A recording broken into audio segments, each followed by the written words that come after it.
This is your aim in life. Police தானே?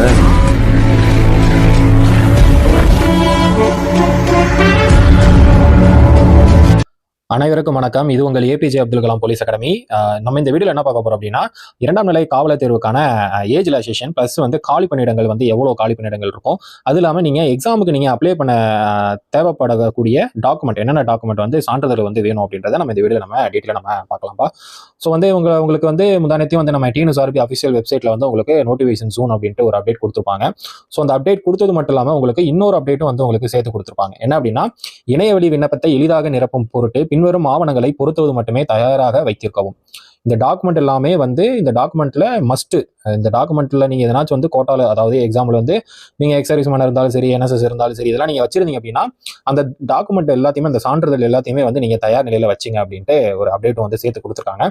So இதுல வந்து மஸ்டா வந்து என்னென்ன இருக்கும், என்னென்ன கேட்பாங்க சார் அப்படின்னு கேட்டுக்கிட்டீங்க அப்படின்னா, 10ஆம் வகுப்பு சான்றிதழ், 10ஆம் வகுப்பு மதிப்பெண் சான்றிதழ், ஓகேங்களா. அதுக்கப்புறம் சாதி சான்றிதழ், இது ரெண்டுமே வந்து மஸ்ட். கண்டிப்பா இது ரெண்டுமே இருக்கணும். இது ரெண்டு இருந்தால் மட்டும்தான் வந்து நீங்க அப்ளை பண்ண முடியும். மீதி இருக்கிறது எல்லாமே வந்து உங்களுக்கு வந்து மேண்டிடேட்டர் தான். இது வந்து எப்படி அப்படின்னா, உங்களுக்கு கம்பல்சரி கிடையாது. எக்ஸாம்பிள் வந்து நீங்க விடோவா இருந்தீங்க அப்படின்னா அந்த சர்டிஃபிகேட் இருந்துச்சு அப்படின்னா தான் அந்த கோட்டால வர முடியும். அதே மாதிரி எக்ஸர்வீஸ் மேன் அப்படின்னா அந்த சர்டிஃபிகேட் இருந்தால் மட்டும்தான் நீங்க வந்து அதில் வர முடியும். அதே மாதிரி என்சிசி, என்எஸ்எஸ் இந்த சர்டிஃபிகேட் வச்சிருந்தீங்க அப்படின்னா அதையும் வந்து நீங்க ரெடி பண்ணி வச்சிருங்க. இதுக்கு 1/2 மார்க்கு ஒரு 2 மார்க் வரையும் கொடுப்பாங்க. பிளஸ் வந்து ஸ்போர்ட்ஸ் கோட்டால இருந்தீங்கன்னா அதுக்கான சர்டிஃபிகேட், பிளஸ் வந்து பிஎஸ்டிஎம். ஏன்னா நம்ம ஆல்ரெடி நம்ம நேற்று ஒரு வீடியோவில் சொல்லிருப்போம், உங்களுக்கு வந்து நோட்டிஃபிகேஷன் வந்து போன மாசமே வந்திருக்க வேண்டியது தள்ளி போனதுக்கான டிலே ஆனதுக்கான காரணம் என்ன அப்படின்னா, பிஎஸ்டிஎம் ரெகுலேஷன்ல ஒரு சில இதெல்லாம் வந்து சிமிலரான சேஞ்சஸ்லாம் ஒரு சில இதெல்லாம் பண்ணியிருக்காங்க அப்படின்ற மாதிரி சொல்லியிருப்போம். ஸோ அதனால வந்து பிஎஸ்டிஎம் சர்டிஃபிகேட் வந்து சீக்கிரம் வந்து எல்லாமே வாங்கி வச்சிங்க. ஒரு சில பேர் வந்து 1 to 10 வரையும் வந்து ஒரே ஸ்கூல்லையும் படிச்சிருப்பீங்க, ஒரு சில பேர் வந்து மாறி மாறியும் படிச்சிருப்பீங்க. ஸோ அதனால வந்து இந்த பிஎஸ்டிஎம் சர்டிஃபிகேட் வந்து எல்லாருமே வந்து இப்பயே ரெடி பண்ணி வச்சிங்க, ஓகேங்களா. ஸோ வந்து அடுத்து பார்த்துக்கிட்டீங்கன்னா உங்களுக்கு வேகன்சி டீடைல் வந்து உங்களுக்கு ஆல்ரெடி நம்ம பட்ஜெட்டில் சொன்னாதான்ப்பா. உங்களுக்கு 3363 வேகன்சி சொல்லியிருப்பாங்க. ஸோ இதில் வந்து டிஎஸ்பிக்கு வந்து மென்ஸுக்கு எவ்வளோ இருக்கும் அப்படின்னு பார்த்தீங்கன்னா 1983, டிஎஸ்பி உமன்ஸுக்கு 850 வேகன்சி.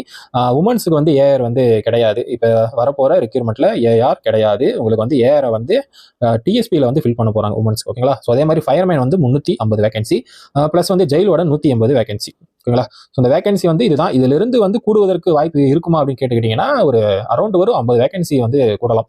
அதாவது ரிசர்வ் கோட்டா அப்படின்பாங்க. ரிசர்வ் கோட்டா ஆர் வந்து பேக்லாக் வேகன்சி அப்படின்னா வந்து உங்களுக்கு 2023 வந்து ஃபில் பண்ண முடியாத வேகன்சியை இதில் வந்து பேக்லாக் அல்லது ரிசர்வ் கோட்டா அப்படின்ட்டு இதில் வந்து அந்த வேகன்சியை போட்டு எக்ஸ்ட்ரா வந்து ஃபில் பண்ணுவாங்க. ஒரு 3400 சில்லற அந்த மாதிரி வந்து வேகன்சி எதிர்பார்க்கலாம். ஸோ அதே மாதிரி வந்து ஃபயரில் வந்து உங்களுக்கு வேகன்சி கூடுவதற்கான வாய்ப்புகள் இருக்கு. நம்ம நேற்றே நம்ம சொல்லியிருப்போம் வீடியோவில், ஃபயருக்கு வேகன்சி கூடுவதற்கான வாய்ப்புகள் இருக்கு. அரௌண்ட் ஒரு 3400 இல்லாட்டி ஒரு 3500 வந்து உங்களுக்கு வேகன்சி வரும், ஓகேங்களா. ஸோ அடுத்து பார்த்துக்கிட்டிங்கன்னா கல்வி தகுதி என்ன அப்படின்னா, as usual உங்களுக்கு எல்லாத்துக்குமே தெரிஞ்சிருக்கும். புதுசாக இதில் வரவங்களுக்கு தெரியாது. நீங்கள் 10th நீங்கள் பாஸ் ஆகியிருந்தாலே போதும், நீங்கள் இந்த பிசி எக்ஸாமுக்கு நீங்கள் எலிஜிபிள். ஹைட் வந்து என்ன ஹைட் இருக்கணும் அப்படின்னு பார்த்துக்கிட்டிங்கன்னா, ஜென்ரல், பிசி, பிசிஎம், எம்பிசி இவங்க எல்லாமே வந்து 170 சென்டிமீட்டர் இருந்து ஆக வேண்டும். அதே மாதிரி வந்து பிசி, எம்பிசி, பிசிஎம், ஜென்ரல் இவங்க வந்து உமன்ஸ் வந்து 159 சென்டிமீட்டர் இருக்கணும்.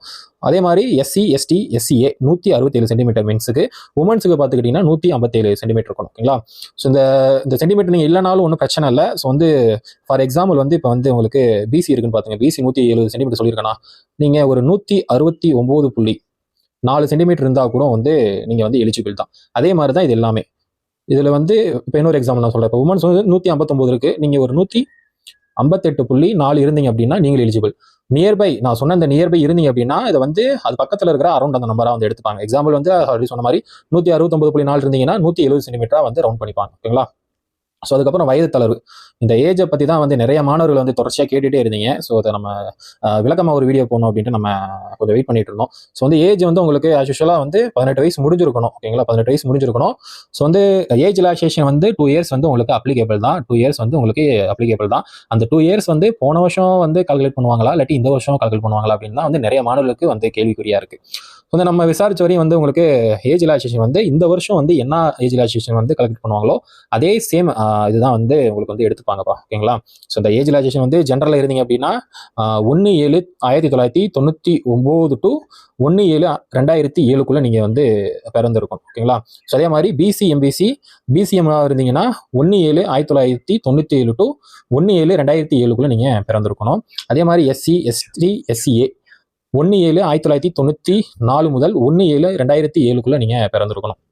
விடோவாக இருந்தீங்கன்னா 1/7/1988 டு 1/7/2007 பிறந்திருக்கணும். அதே மாதிரி எக்ஸ் சர்வீஸ்மேன் வந்து 1/7/1978 இருந்து 1/7/2007 வந்து நீங்க பிறந்திருக்கும். ஓகேங்களா? ஸோ வந்து ஏஜ் வந்து உங்களுக்கு இதுதான்ப்பா வரும். இதுல இருந்து வந்து உங்களுக்கு கம்மியா வர்றதுக்கு எந்த ஒரு வாய்ப்புமே கிடையாது. நம்ம ஃபுல்லா நம்ம வந்து விசாரிச்சிட்டோம். உங்களுக்கு ஏஜ் ரிலாக்சேஷன் வந்து இந்த வருஷம் கணக்கு பண்ணி தான் வந்து ஏஜ் ரிலாக்சேஷன் விடுவாங்க. ஆல்ரெடி வந்து எஸ்ஐ விட்டுருப்பாங்க. எஸ்ஐயும் இந்த வருஷம் கணக்கு பண்ணி தான் வந்து ஏஜ் ரிலாக்சேஷன் வந்து கொடுத்துருக்காங்க. ஓகேங்களா? ஸோ வந்து இந்த ஏஜ்ல இருந்தீங்க அப்படின்னா நீங்க தாராளமா வந்து வரக்கூடிய பிசிக்கு நீங்க வந்து தாராளமா நீங்க படிக்க நீங்க இறங்கலாம். ஓகேங்களா? ஸோ இதுல நீங்க வரல அப்படின்னா ஒண்ணுமே பண்ண முடியாதுப்பா. இதுல வரல அப்படின்னா நீங்க ஒண்ணுமே பண்ண முடியாது. பிசிக்கு நீங்க எலிஜிபிள் கிடையாது. வேணா வந்து எஸ்ஐ ஆல்ரெடி அப்ளை பண்ணியிருந்தீங்கன்னா கூட எஸ்ஐக்கு வந்து நீங்க அப்படியே வந்து நீங்க எஸ்ஐக்கு டைவர்ட் ஆயிருங்க, ஃபார்வர்ட் ஆயிருங்க. இந்த இதுக்குள்ள இருந்தீங்க அப்படின்னா பிசிக்கு படிங்கப்பா. ஓகேங்களா? ஸோ அதே மாதிரி இன்னொன்று சொல்லிக்க விரும்புகிறேன். ஸோ வந்து இதில் இல்லாத நிறைய மாணவர்கள் வந்து எவ்வளோ கஷ்டப்படுவாங்க அப்படின்ட்டு அவங்க இடத்துல இருந்து நம்ம பார்த்தா தான் வந்து நம்மளால் வந்து அதை வந்து புரிஞ்சுக்க முடியும். நீங்கள் வந்து எலிஜிபிளாக இருக்கீங்க. ஸோ வந்து நீங்கள் நல்லபடியாக நீங்கள் படிச்சுக்கங்க. ஏன்னா ஒரு சில பேத்துக்கு வந்து இதுவே வந்து கடைசி முறையாக இருக்கலாம். அப்படி இல்லைன்னா வந்து இன்னும் ஒரு வருஷம் நீங்கள் எழுதுற மாதிரி இருக்கலாம். இன்னும் ஒரு வருஷம் எழுதுற மாதிரி இருந்தாலும் சரி, நீங்கள் வந்து இப்பயே வந்து உங்களுக்கு கடைசி அட்டம்னாலும் சரி, எல்லாமே வந்து உங்களுக்கு வந்து லாஸ்ட் ஏஜ் பார் தான் உங்களுக்கு சொல்ல போனால். ஏன்னா வந்து அடுத்த வருஷம் கொரோனா 2 இயர்ஸ் ஏஜ் ரிலாக்சேஷன் வந்து உங்களுக்கு வந்து தூக்க போறாங்க. ஜியோ ஆல்ரெடி பாஸ் ஆகிருக்கும். நம்ம வந்து ஆல்ரெடி நம்ம யூடியூப்லையும் டெலிகிராம்லையும் நம்ம அப்டேட் பண்ணியிருப்போம். அது ஒரு சில மாசங்களுக்கு முன்னாடியே அப்டேட் பண்ணியிருப்போம். அதனால வந்து உங்களுக்கு இதுதான் வந்து கடைசி வாய்ப்பு. ஓகேங்களா? இதுக்கப்புறம் 2 இயர்ஸ் ஏஜ் ரிலாக்சேஷன் இல்லை. ஓகேங்களா? ஸோ அதனால வந்து இதுதான் வந்து உங்களுக்கு ஒரு கடைசி வாய்ப்பு. இந்த கடைசி வாய்ப்பை நல்லபடியாக வந்து பயன்படுத்திக்கிட்டு எவ்வளோ எஃபர்ட் போட முடியுமோ அவ்வளோ எஃபர்ட் போடுங்க. படிக்க இப்ப இருந்து படிக்க ஆரம்பிச்சிருங்க. இப்ப இருந்து படிக்க ஆரம்பிக்கிறீங்க அப்படின்னா கரெக்டாக வந்து ஒரு கரெக்டான ஒரு ஸ்டடி பிளானை போட்டு வந்து நீங்க படிக்க நீங்க ஸ்டார்ட் பண்ணுங்க. ஏன்னா பிசி எக்ஸாம்ல உங்களுக்கு என்னென்ன கேட்க போறாங்க அப்படின்னா social, science, current affairs, Tamil, psychology, அவ்வளோதான். இவ்வளோதான் வந்து உங்களுக்கு சிலபஸே வந்து இவ்வளோதான். இதுக்கு வந்து நீங்க மெஜாரிட்டி நீங்க எதுக்கு கொடுக்கணும் அப்படின்னா சோசியல்ல ஒரு 25 to 30 மார்க் கேட்பான். அதே மாதிரி சயின்ஸ்ல 8 to 10 மார்க், கரண்ட் அஃபேர்ஸ்ல ஒரு 5 to 8 mark, Tamil 5 mark, psychology 20 mark, அவ்வளோதான். 70 மார்க் தான். ஓகேங்களா? ஸோ வந்து ரொம்ப ரொம்ப ஈஸியஸ்ட் எக்ஸாம், ரொம்ப எளிமையான எக்ஸாம் எது அப்படின்னா நம்ம 2ஆம் நிலை காவலர் தேர்வு தான். ஓகேங்களா? ஸோ வந்து மைண்ட் தாட்டை வந்து ரொம்ப ரொம்ப ஈஸி எக்ஸாம், கண்டிப்பா நம்ம கிளியர் பண்ணிடுவோம் அப்படின்ட்டு வந்து நீங்க மைண்ட் தாட்டோட இந்த எக்ஸாம் அப்ரோச் பண்ணுங்க. கண்டிப்பா வந்து நீங்க வெற்றியாளராக கண்டிப்பா நீங்க வரலாம். வந்து நிறைய பேருக்கு வந்து காவலர் காக்கி சட்டை கனவு வந்து ஒரு லட்சியம், ஒரு கனவாக வந்து நிறைய பேருக்கு வந்து இருந்துட்டு இருக்கு. ஓகேங்களா?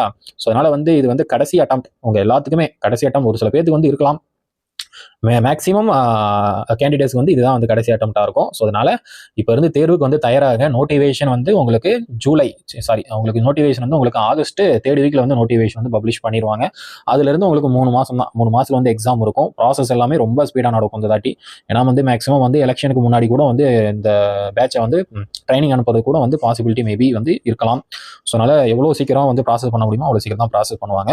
ஸோ அதனால இப்போ இருந்து எக்ஸாமுக்கு வந்து ப்ரிப்பேர் பண்ணீங்க. அதே மாதிரி எக்ஸாமுக்கு எந்த அளவுக்கு முக்கியத்துவம் கொடுக்குறீங்களோ அதே அளவுக்கு வந்து பிசிக்கலுக்கும் முக்கியத்துவம் கொடுங்க. ஓகேங்களா? வந்து பிசிக்கல்ல வந்து நீங்க 24 மார்க் நீங்க ஃபுல் ஸ்டார் நீங்க போட்டா மட்டும்தான் வந்து உங்களால ஓவரால் வர முடியும்பா. அதை நான் திரும்ப நான் சொல்லிக்கிட்டு இருக்கேன். அது உங்களுக்கு இப்ப தெரியாது. இப்ப வந்து நிறைய மாணவர்களுக்கு வந்து பிசிக்கல் வராது. ப்ளஸ் வந்து ஓரளவுக்கு வந்து படிக்கிறதும் ஓரளவுக்கு அந்த அளவுக்கு வராது. ஆவரேஜ் ஸ்டூடெண்டா இருப்பீங்க. அவங்களாம் என்ன பண்ணுவீங்கன்னா ஃபர்ஸ்ட் நம்ம படிப்போம், நம்ம படிச்சுட்டு ஃபர்ஸ்ட் நம்ம எக்ஸாம் கிளியர் பண்ணுவோம். அதுக்கப்புறம் பிசிக்கல் ஒரு மாசம் 1.5 மாசம் நம்ம வந்து பிசிக்கல் நம்ம எடுத்துடலாம், பிசிக்கலுக்கு ரெடி ஆயிடலாம் அப்படின்னு நினைப்பீங்க. இதெல்லாம் வந்து முடியவே முடியாத காரியம். ஓகேங்களா? ஸோ இது வந்து ஏற்பட்ட பேர் அனுபவம் இருக்கும் உங்களுக்கு. இப்ப இருந்து நீங்க படிக்கிற இப்போ ஆவரேஜ் ஸ்டூடெண்டா இருந்தாலும் சரி, நீங்க வந்து பிசிக்கல்ல நீங்க ஓரளவுக்கு ஸ்ட்ராங்கா இருந்தாலும் சரி, பிசிக்கல லைட்டா டச் அப்லேயே இருங்க.